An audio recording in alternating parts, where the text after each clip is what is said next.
មាត់យ៉ាងខ្លីមានន័យថាស្នេហ៍បងសូមធ្នមថែដូចកែវនេត្រាក្រអូបដូចផ្កាដេកផ្ដិតអរាសង្ខារតែមួយ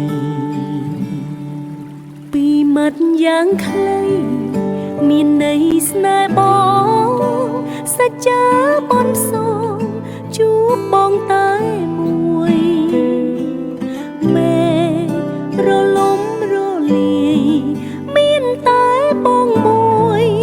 អូនផ្ញើវាសនាគ្រប់ពេលវេលាគ្រប់វិនាទីស្នេហ៍ស្រីគ្មានថ្ងៃព្រួលប្រែលោកទាំងមូលជូនអូនមួយទេចិត្តដែលបងស្នេហ៍ធំជាងមេឃីសមុទ្រធំជ្រៅនៅតូចជាងស្នេហ៍មានតែបងទេនៅក្នុងលោកាអូនសូមស្បន់សញ្ចាថាស្មងស្នេហាលួចជីវិតខ្សែ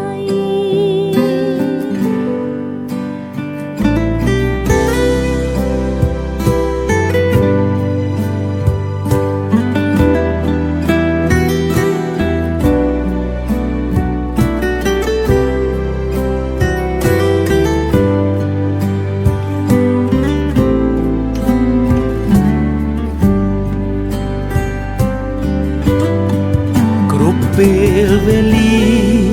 គ្រប់វិនាទីស្នេហ៍ស្រីគ្មានចិត្តព្រួលប្រែ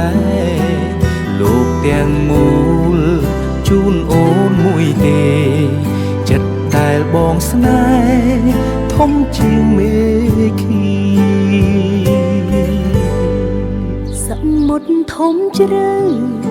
នៅតូចជាងស្នេហ៍មានតែបងទេនៅក្នុងលោកាអូនសូមស្បន់សញ្ចាថាស្មងស្នេហាលួចជីវិតខ្សែ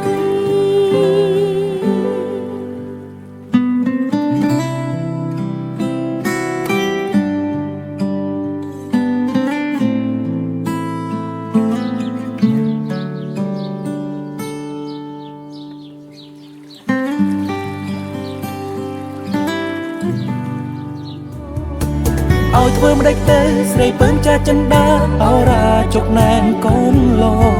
រៀមស្ទើតែខ្សឹងស្សៃព្រោះវាចាស្រីប្រាប់ថាអស់នៃស្នេហ៍ស្នងអាហារៀមមិនអាចភ្លេចនូនល្អអនុស្សាវរីយ៍អូនបងដែលយើងបានចងក្រង